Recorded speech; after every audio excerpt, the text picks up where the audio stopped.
1FM and across the world at 3news.com. Coming up in the next 30 minutes.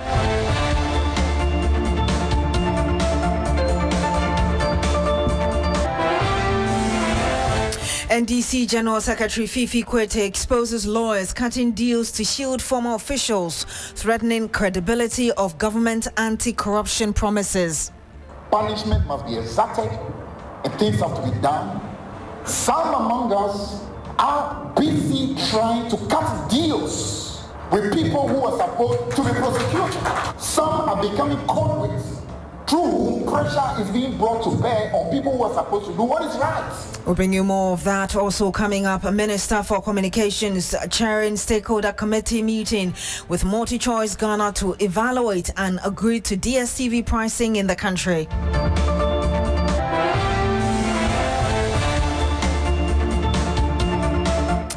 And much later on the program, Ghanaians waiting with bated breath as Black Stars take on Mali tonight in a crucial World Cup qualifier.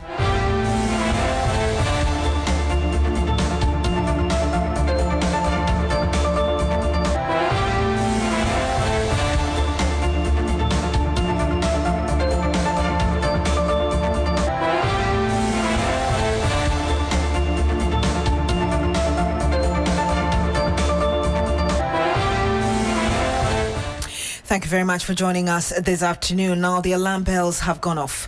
The sirens blasting loudly over possible corrupt deals under the current administration. The revelation by General Secretary of the NDC, Fifi Kwetey, of some lawyers cutting deals to prevent the jailing of former government appointees under the government much touted oral program has not only raised eyebrows, it has left many wondering if the promise to jail corrupt officials was only a promise to win political power. Addressing legal practitioners affiliated to the governing party at a forum, the General Secretary of the governing party warned against acts which will put a spanner in the works of the current government in exerting accountability. We at the level of the party are picking the signals. And the signals we are picking is this: that many among us, in spite of the fact that please and the pressure coming from the public that the things have to be done properly, punishment must be exacted, and things have to be done. Some among us are busy trying to cut deals with people who are supposed to be prosecuted. Some among us are trying to cut deals. Some are becoming convicts through whom pressure is being brought to bear on people who are supposed to do what is right. I'm not mentioning names. A time may come where we may have to. A word to the wise. Some know themselves, those who are. We are hearing your names. Think again. Because this victory was achieved largely because the people of Ghana wanted the right things done. And you heard there the General Secretary of the governing NDC, Fifi Kwetey. Attorney General Dr. Dominic Ayene also spoke at that same event. Listen to what he also said. When we defend the poor and vulnerable in court, we give life to Article 17's promise of equality. When we hold government accountable for misuse of public resources, we honor Article 35(8) of the Constitution, which enjoins the state to prevent corruption and the abuse of power. When we protect workers against abuse, farmers, market women, and the marginalized, we affirm the NDC social democratic heritage that governance must be people-centered and justice-driven. As SOA JSC stated in 24 and Attorney General 1980 Ghana Law Report 637, our Constitution is a living document intended to meet the needs of our society. That living spirit is social justice, and it is our duty to nurture the spirit and sustain it. The NDC, since its inception, has positioned itself as a custodian of these values. And you have Attorney General Dr. Dominic Ayene. Let's speak to anti-graft crusader Beatrice Adu. He joins us live on the phone. Good afternoon to you, sir. Thank you very much for joining us. You're welcome. I don't know whether you had the opportunity to listen to Fifi Kwetey raising the alarm over some government officials apparently cutting deals with those who are supposed to be going to jail for corrupt activities. What does this mean to the fight of corruption? Well, this is very unfortunate that some lawyers are doing. It's good that the alarm is raised by the General Secretary of the NDC and that the Attorney General too has spoken about it. This shows that maybe those in power or in a position to act are willing to act, irrespective of whatever attempts to influence them in doing their work. Of course, it's unfortunate because this is just not a one-time thing. There have been studies in the past where it was found that lawyers sometimes would tell their clients, please give me some money for me to go and give to the judge so that you get a favorable ruling. It has been happening in the past. But now that we're hearing public officers talking about it, maybe it's a good sign that they are not willing to bend themselves to what is coming from these lawyers. It's a good sign, you say. Let me acknowledge that we also do have on the line with us private legal practitioner Austin Brackle-Powers. But let me ask you this before I go to Laura Brackle-Powers. There are those who are arguing that perhaps this could be about people's level of confidence in the judiciary. So let's even settle the matter before we go there. I don't think that that's the case. When you use the word cutting deals, it is not like advocating, but probably for me, I see it as paying monies to get the judge to bend the rules. And that's the unfortunate part. If it is a legal way of, like, okay, I am ready to pay this as compensation to the government so that you'll be more, there's a method, I've forgotten, but that you can use to get the rules a bit lighter, or maybe the sentence lighter on you. If it is that official channels, that is fine.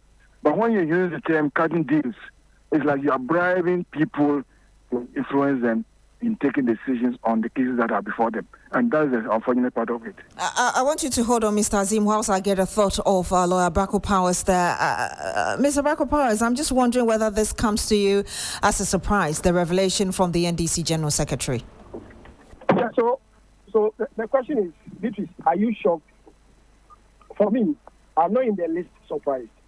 And it must be stated that we didn't need Fifi Kwetey's revelation to tell us the true state of the NDC's, one of their major campaign promises, Operation Recover or Lose.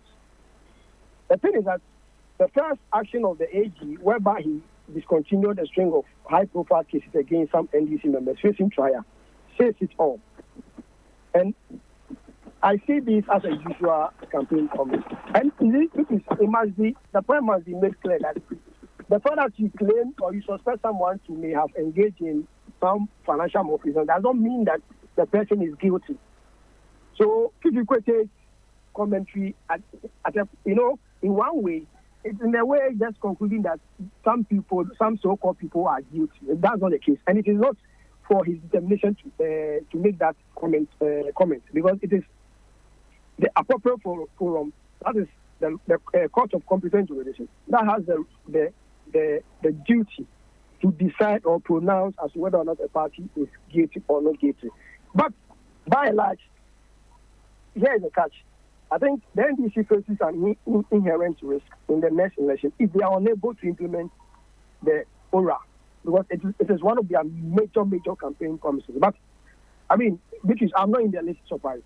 You're not in the least surprised, and you're warning that if the government fails to fulfill this promise, it would suffer at the 2028 elections. But if I heard your earlier comment, were you suggesting that perhaps looking at the attitude of people now being reviewed by the General Secretary, it was just to gain political power? Is that what you said earlier?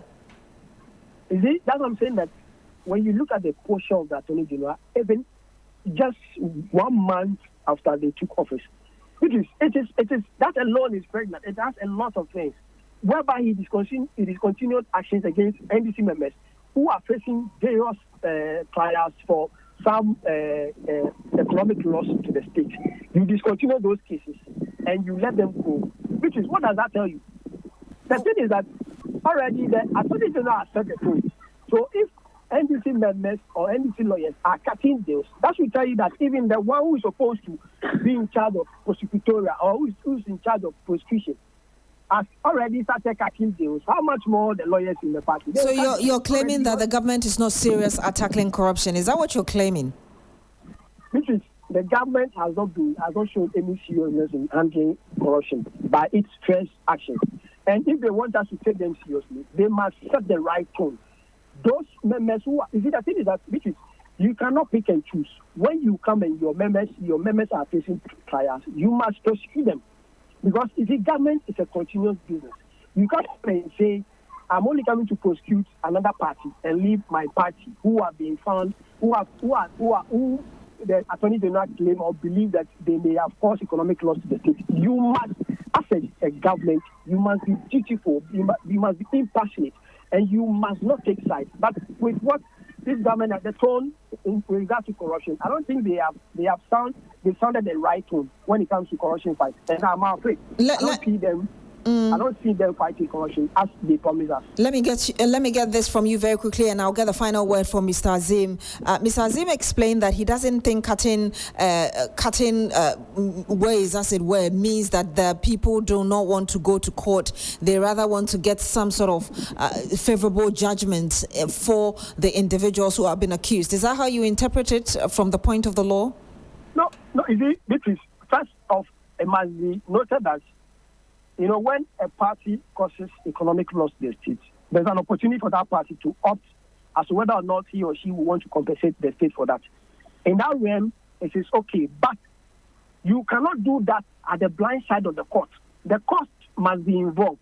The court must have it on record that this person was arraigned and the person opted to compensate the state in lieu of jail term or jail time.